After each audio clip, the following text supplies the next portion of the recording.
So stuff we've learned in Unit 3, we're going to go over the major points of those real quickly, and then you can do your review games. So some big vocab, if you remember by now. Chemistry is not an important one, but hopefully you know what we study here is how things are made of, how they're built, and the different properties of matter and all those different changes that they go. Well, what is matter? Anything that has mass, so it kind of has weight, and basically the same thing, and takes up space. So pretty much anything you can touch. And for our sake, almost anything except light is going to be matter for us. There's other examples of things that aren't matter, but really for our instances, everything that has weight and takes up space is matter. Elements, we said earlier this year, are substances that can't be separated or broken down into simpler substances by chemical means. Atoms within those elements are the smallest part of that element that still acts like the element and has all the same properties of it. Here's some different elements. You can pause this if you want to compare the elements in Earth compared to your body. Some more vocab that was important. Compounds, substances made of atoms of two or more different elements, and they're chemically combined. So O2, which is oxygen, would not be a compound because they're the same element. CO2, carbon dioxide, is made of carbons and oxygens. That would be a compound. And compounds are different from the elements within it. If you remember sodium and chlorine, chlorine's a poisonous gas. Combined it with sodium, you get table salt, salt that you eat every day and doesn't hurt you. Molecules, another definition, are atoms that are joined together, and they are the smallest unit of a substance that still acts like that substance. O2 was not a compound because it was two oxygens, but it would be an example of a molecule. So there's some examples there. We see a water molecule, which is also a compound, an oxygen molecule, which is only a molecule because it only has oxygen, and then a sucrose molecule, or also sucrose is a compound. Why they say this is a molecule and a compound, really, water isn't broken down into one molecule. It's trillions of them combined, but one water molecule would be the smallest unit that still acts like the big giant compound of water. If we peel off one of these hydrogens, well, now it's OH. It's hydroxide. It's not the same thing. Pure substances and mixtures, if you remember the difference. Pure substances are matter that have definite chemical and physical properties. So every element is a pure substance. Everything in the periodic table is a pure substance. A mixture is a combination of two or more of those substances that are not chemically combined. So throw some different things in a bowl, like pretzels and peanuts and Chex Mix. Well, that's a heterogeneous mixture because the substances aren't mixed the same, and that you can tell there's different stuff in there. A homogeneous mixture would be like mixing Kool-Aid, a packet of Kool-Aid with water. You stir it up and mix it, and it looks like one thing, even though it's not. So homogeneous means it looks the same, even though it's made of two or more things. Heterogeneous means it looks different, even while it's made of two or more things. And we kind of already said the difference. Homogeneous looks the same throughout. Another example, a can of pop. Heterogeneous would be like chicken noodle soup. You can see the broth, the carrots, the noodles, the chicken, so it's heterogeneous. Mixtures can be separated by things like sorting, filtering, heating, cooling. And you can pause and look at this if you don't remember, but it's just kind of classifying. Matter is everything that has space and mass, and it can be divided up into mixtures, which are more than one substance combined, or substances, which would be elements and compounds.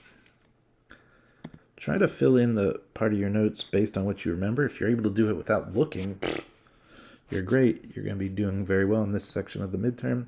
If you have to look, that's all right. Practice it, and then look at the next slide to see if you're right. Pause while you make sure you're right and put all these in your notes. And now we're going to talk about physical, chemical properties and changes. So physical properties, you can see them without changing what the substance is. So by one of your senses, what something looks like, its color, its smell. Chemical properties you can only see when something changes, like how it burns. So you don't know how it burns until you burn it, and then it changes. How do you know if it's a chemical change or a physical change? Remember CH for change, CH for chemical. That's kind of a little trick we talked about earlier in the year. Go ahead, pause while you put this in your notes. Physical properties, we said, you can observe without changing. So anything from your senses, something you can feel, see, hear, smell, or taste, even though in this class you shouldn't be smelling or tasting things unless you're told you're allowed to.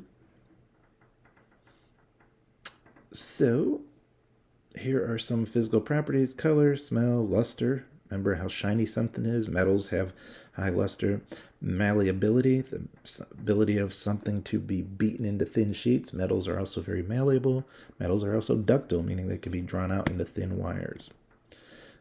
Metals also conduct electricity. They let electricity flow. Hardness, how easily a substance can be scratched, is a physical property. Melting point and freezing point and boiling point are all physical properties because it's still, let's take water for example. Liquid water, ice, and steam are all H2O. So it's all the same thing, even though it looks different, it's all the same chemical properties. Or I'm sorry, all the same properties, so it's a physical property. If you remember early in the year, we did a lab on density. Density is defined as mass divided by volume, but really it's how much stuff or how much matter is in a given space.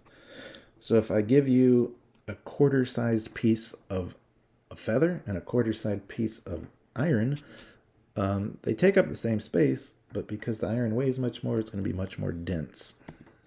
You could pause this and read this over any of the words you are unfamiliar with or didn't understand when I went over them.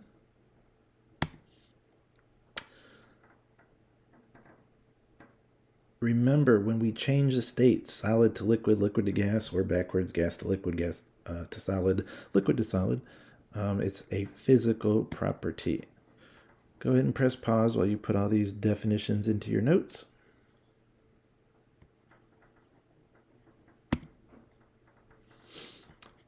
So if physical properties can be observed without change, we said chemical properties have to be observed while it changes.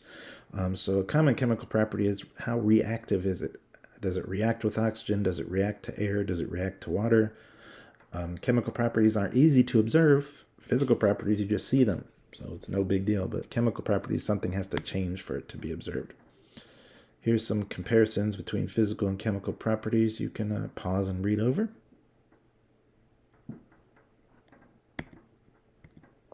So physical change and chemical change. A physical change is just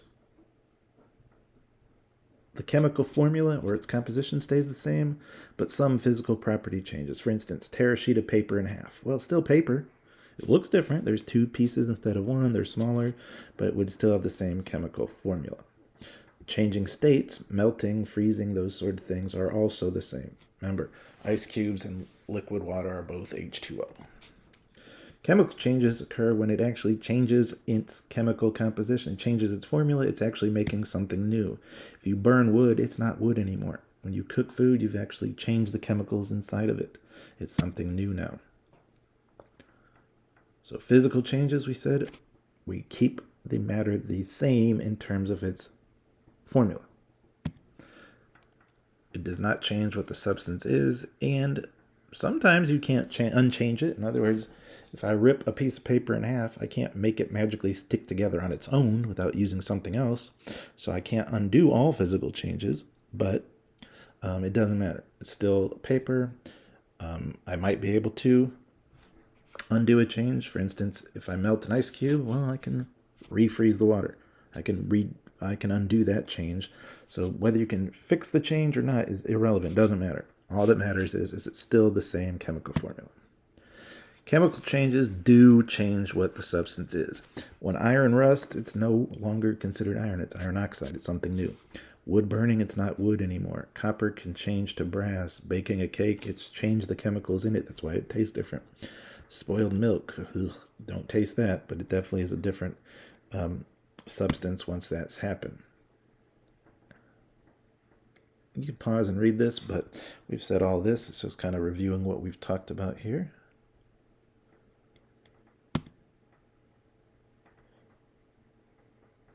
And it's what we mentioned earlier, so you can pause this and read this again if you'd like. Go ahead and pause and put this into your notes. And once this is in your notes, you are done. Go on to the review game.